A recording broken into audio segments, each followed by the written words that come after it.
வாக்காளர் பட்டியலில் பெயர் சேர்ப்பதற்கான இறுதி நாளில் தாலுகா மற்றும் மண்டல அலுவலகங்களில் ஆர்வத்துடன் பொதுமக்கள் திரண்டனர். வாக்காளர் பட்டியலில் பெயர் சேர்ப்பதற்கு மார்ச் 25ஆம் தேதி செவ்வாய்க்கிழமை கடைசி நாளாக அறிவிக்கப்பட்டிருந்தது.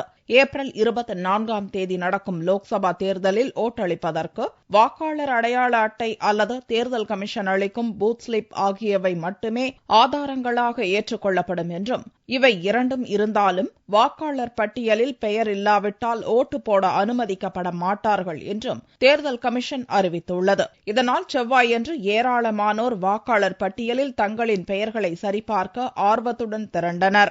ஃபர்ஸ்ட் டைம் அப்ளை பண்ண வந்திருக்கோம் வாக்காளர் அடையாள அட்டைக்காக. சீக்கிரம் வந்துருன்னு சொல்லியிருக்காங்க, அதுக்காக லைன்ல நின்றுட்டு இருக்கோம். பாராளுமன்ற தொகுதிக்காக எலெக்ஷன் ஐடி அப்ளை பண்றதுக்காக ஃபர்ஸ்ட் டைம் வந்திருக்கேன். பயங்கர க்ரௌடா இருக்கு, காலையில நின்றுட்டு இருக்கோம். கிடைச்சிரும், ரொம்ப சந்தோஷமா இருக்கு. எலெக்ஷனுக்காக வேண்டிய வாக்காளர் அடையாள அட்டையை அப்ளை பண்ண வந்திருக்கேன் என்னோட ஒய்ஃபுக்கு. இப்போ இன்னைக்கு கடைசி நாள்ன்றதால இன்னைக்கு ரொம்ப கூட்டம் அதிகமா இருக்குது. இப்போ என்னென்ன அப்ளை பண்ணிட்டு இருக்கோம். வாக்காளர் பட்டியலில் பெயர் சேர்க்க தமிழகம் முழுவதும் கடந்த 9 மற்றும் 16ஆம் தேதிகளில் சிறப்பு முகாம்கள் நடத்தப்பட்டன. இதில் 9 லட்சத்துக்கும் மேற்பட்ட விண்ணப்பங்கள் கொடுக்கப்பட்டன என்பது குறிப்பிடத்தக்கது.